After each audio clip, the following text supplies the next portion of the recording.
Okay, so good morning, everyone. Today is February 2nd, 10:02 a.m. Not earlier than I thought.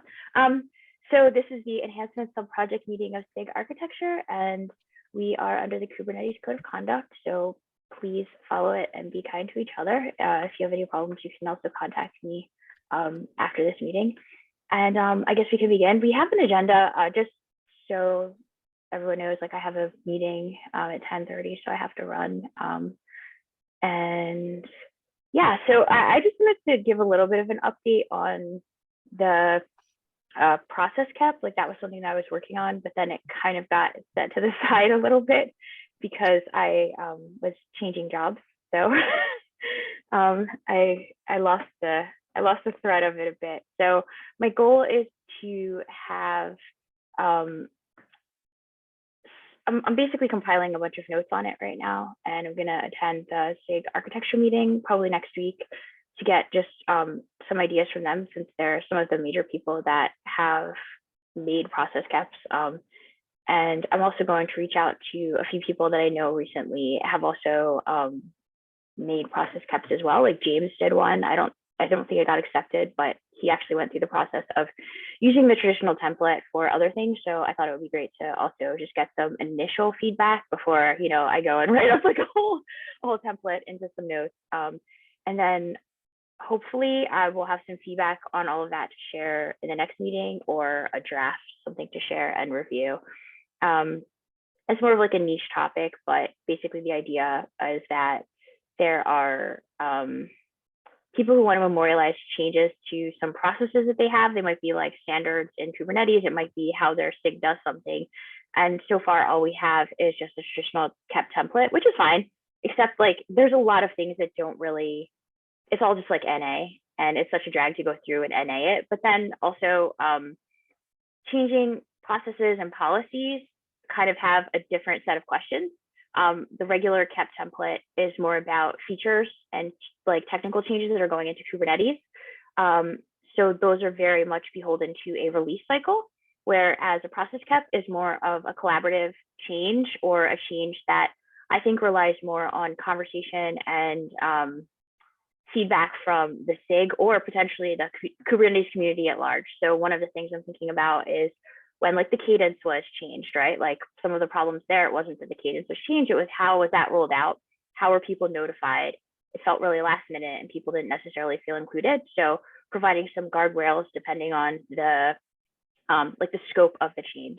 Obviously, like if it's a like small SIG change, how they do it, or maybe they just want to memorialize how they do things just so that people, have an understanding.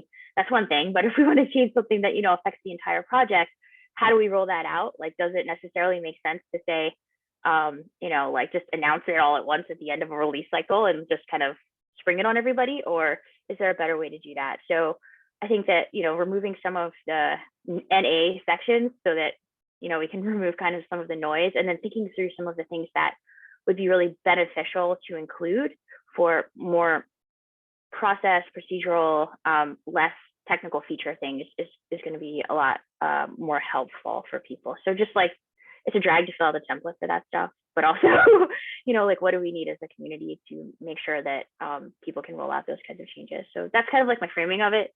And hopefully I really want to get it done, but I got really distracted by life and the holidays. So it kind of went off the rails a little bit, but that's kind of the overview of it. And yeah, I know Tim is pretty active too, so I'll love to get some of his feedback as well.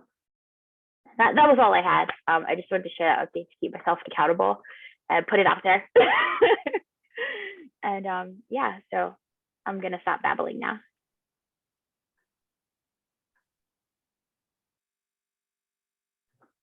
I will say that the only cap I've done is a process cap, really. It was a policy cap for SIG docs. So yeah, there's a lot in there. I Awesome. agree with everything you said and don't feel I have further comments. Okay, cool. Well, I'll definitely reach out to you because I'd love to also just make that process, not process. I'd love to make it less of a drag because I think like some people want to do it, but then they're just like, oh God. So Tim can give me the, is this a drag or not? So yeah, thanks for that. Yeah, and I have a few clarifications as questions as well on process cap. Like I've seen it, I've seen some documentation around how you could create a subproject using a cap, or most, and from my knowledge, most subprojects so far that I've been involved with have not used the cap process. Or how do we, or if we could formalize or clarify that. Also, like actually, just a great review point. process as well. Yeah, I think that's actually like a really good point, like clarifying. I mean, because I think right now, like for keps, like it's obvious, like, hey, this is a change, like into like Kubernetes code base, but like, and I guess we suggest that people use them for other things. But if we have this other template, then we can more clearly say, like, okay, like now it's definitely applicable to you. Like, so we're gonna have to maybe have a little more expectations about people documenting these changes. So, but I think like your point of instructions is actually a very good one. So let me put that in the notes, because maybe I was just assuming that. Okay, I'm just typing. I'm sorry. And you're in SIG docs too, right? So I know that there might be things like this might be the type of template that is more applicable to your SIG. Cool. I was just about to type something, but I can't. I drank a lot of coffee, and I try to type and I try to talk at the same time, and it's not working. I could add in my note as well. Okay, yeah, please. So yeah, I think that would be good. Yeah, and I think that I talked about this with I think Joe Best before in the past, like also putting some guardrails on. I think right now, like the technical caps go through alpha, beta, and GA, but like a process cap, like, usually it has a ceiling of straight to GA.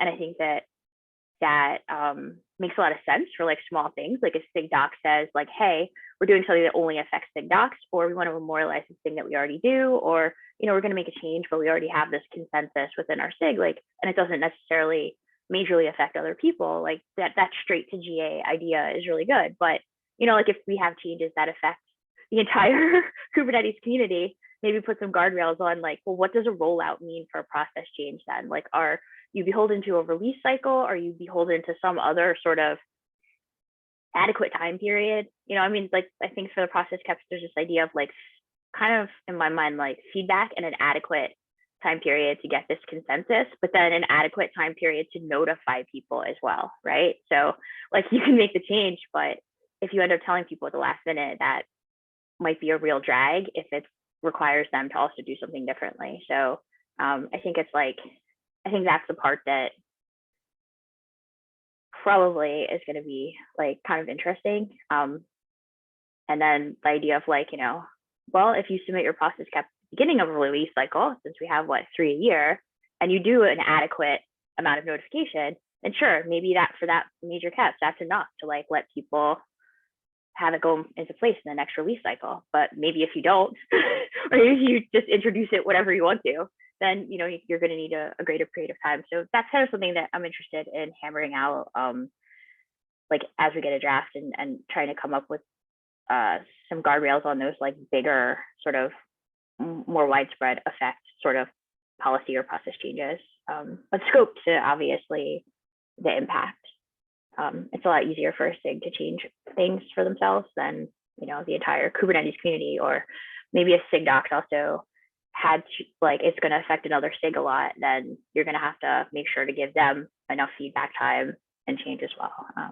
So yeah, I think the idea is just like collaboration and community and being thoughtful about how changes affect other people. Yeah, I really like that point, right? So cool. Yeah, that was all I had for myself. I'm wondering, does anybody else have anything that they'd like to talk about, or any ideas, complaints?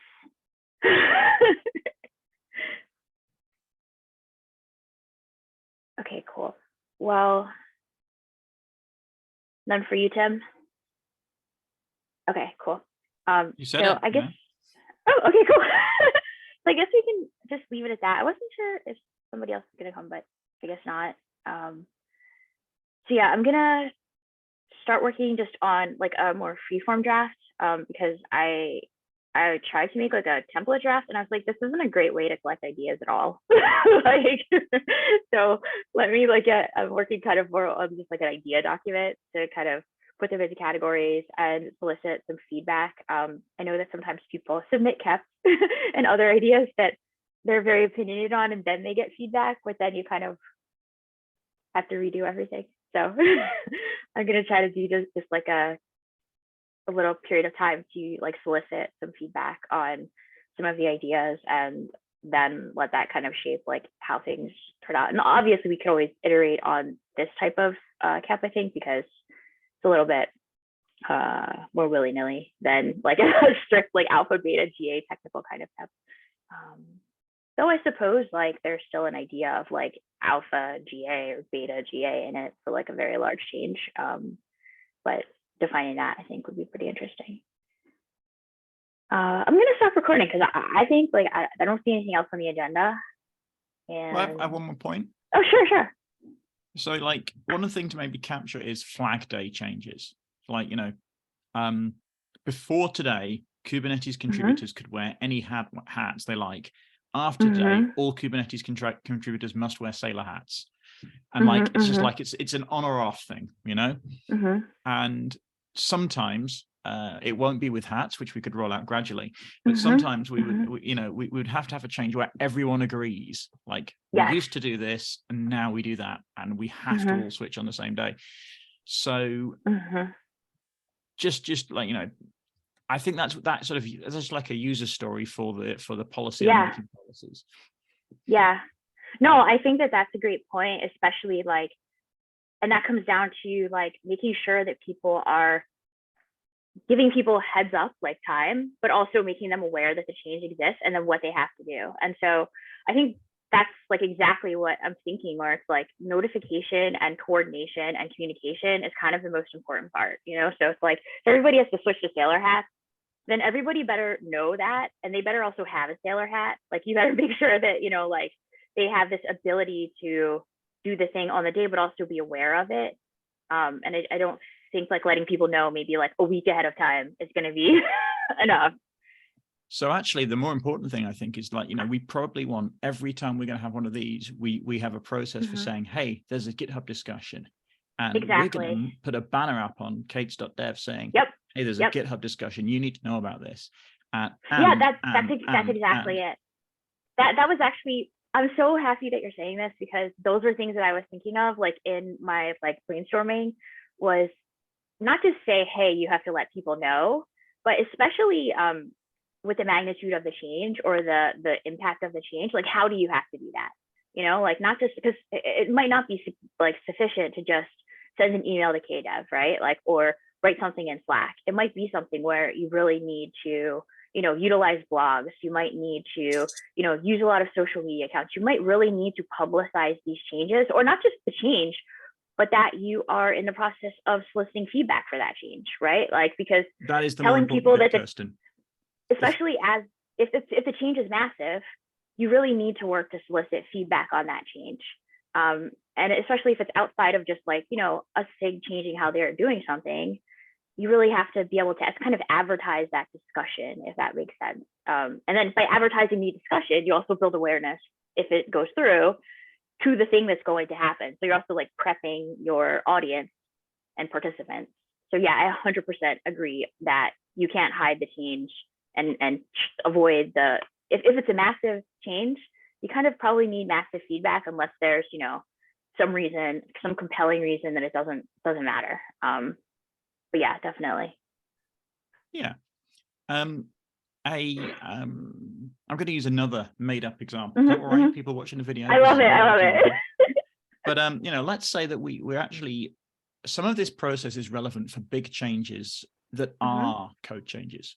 So I'm going to say we're going to deprecate the Node API discussion. We're going to deprecate. Where we're going, we don't need nodes, and so we're going to deprecate Node. But we don't just use the normal KEP process. we would follow some of these same things about putting a banner up, having a discussion, making sure people feel included in that conversation, and not saying, right, well, that's the code merge, let's look at the publicity. Yeah, no, that's a really good point.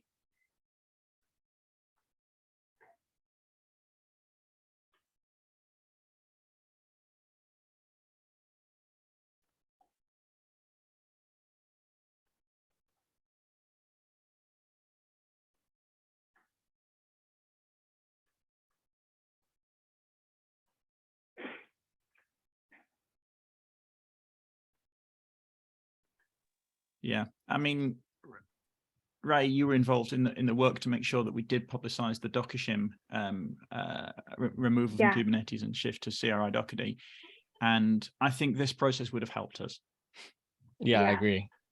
Well, there was a lot of time and people involved, weekly meetings, in addition to other meetings, just solely on that topic. So yeah. No, I think that that's like a really good point. But it's also great to hear that other people have kind of the same idea, like the same, like, this is what I've seen this happen, like I've seen A happen before, and I would really wish that I really wish that B, C, and D happened before this went into effect. I really wish, I mean, because that's also the worst feeling, is like when an active person, I mean, if you're kind of an active in the community, well, yeah, like things are going to take you by surprise, but I think it's the worst feeling when somebody's like active and engaged and they're still just taken aback by something. They're still like, wait, what's happening? Like, what? I thought somebody would have told me. Like, how did I miss that? I don't think that active members should miss miss things that are very important to them. So yeah, and it's also just a way, I think, of giving the community a heads up, even, you know, like downstream consumers or projects that rely on our project.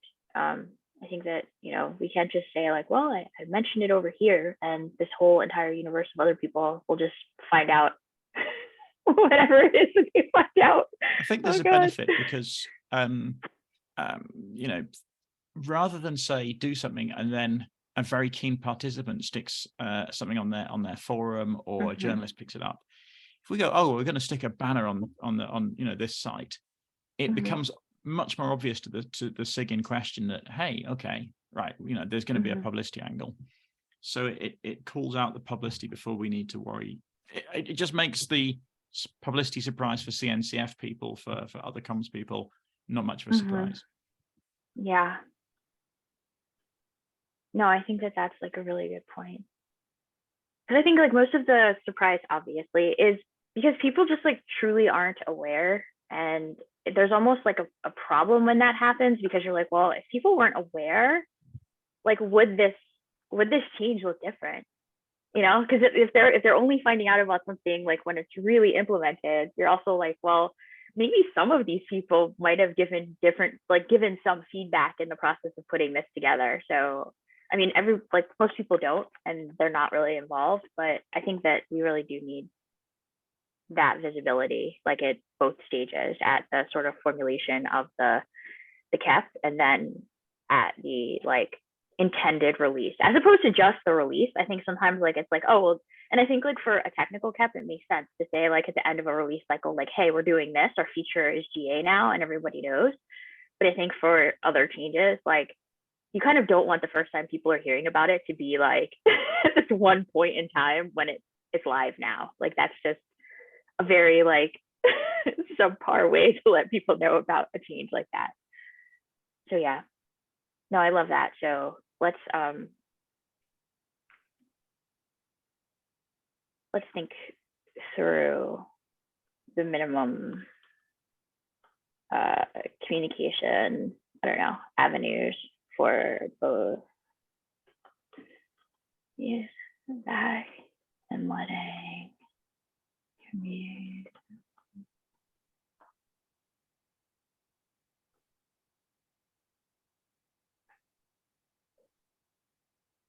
So this will also be good for a lot of information security things. So if we changed our support period, if we changed our policy on how we'll publicize issues, that, you know, these are all policy changes. These are more policy changes than they are technical things.